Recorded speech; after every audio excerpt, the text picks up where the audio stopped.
I'm Barb Rosenstock, the author of The Mystery of the Monarchs, illustrated by Erica Meza. The first question is, how did I first hear about Fred and Nora Urquhart? I was in a thrift store, and I saw this cover of National Geographic, and it is a picture of Catalina Aguado covered in butterflies. I just thought this photo was beautiful. I didn't know anything about the Urquharts or butterfly research or anything. And I saw that picture. I started researching, and I learned that Catalina was there in the monarch butterfly overwintering sites, working for Fred Urquhart. And that's how I first heard about Fred and Nora and their great big butterfly family. Love this question. Fred Urquhart was a bug man. What is a hobby you have? That's such an interesting question, and it even stumps me a little bit because I like to do lots of things. I garden, I dance, I exercise, I cook. I even collect poodle statues. You might see some of them that way above me. But the hobby that's been with me the longest is reading. So I guess I'm going to say reading. I started reading around kindergarten, and I'm still reading. I'm always reading. To me, a new book is like meeting a new friend.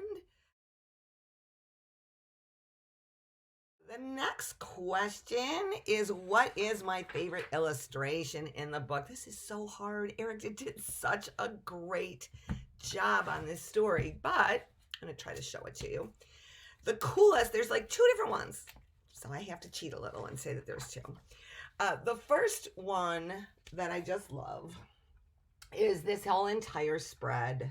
That's what this is called, a spread of all of the butterflies once Fred finally goes to the overwintering sites in Mexico. But my favorite might be one that someone might overlook because it kind of happens right in the middle of the book. Let me see if I can find it for you. And it's right here. And I think it's the one, this illustration to me shows the love. Erica really shows the love between Fred, Nora, and their son.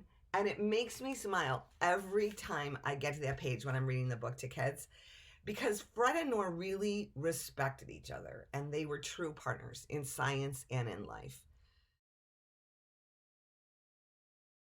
Making picture books is more like being on an art team. My writing goes to a company called a publisher that turns stories. So what I do is a story. It's a lot like what you might write for school, right? So this is The Mystery of the Monarchs, the way I wrote it. It's just pages. So anyway, these pages go to a company that's called a publisher that turns stories into books. A publisher found Erica, and she agreed to illustrate my story. But then there's a lot of different people at the publisher who make the book with us. An editor, art directors, copy editors, printing, marketing, salespeople. At a big publisher, it could be as many as 200 people just to make one book. What advice would I give to our young authors as they learn to improve their skills? All right, so I said this before, but you all know I read a lot. So before I was a children's author or really thought about writing at all, whenever I read a book I really loved, I would think, oh, that author is so talented. I can't believe they just sat down and just put that whole story on paper from start to finish, kept all those complicated events and the characters all straight, made them all cool. I thought if you were a writer, you wrote perfectly from the beginning. And it scared me because I thought I couldn't do it, because I knew when I tried to put things down, they were not perfect at all. And it turns out that writing, for every writer, even ones who make the books that you read in a library or in a bookstore, is messy. So my biggest advice is, don't think it has to be perfect. Don't decide too early that your writing is good or bad. Nobody's close to perfect, but all of us have important stories to tell. So you have something to say.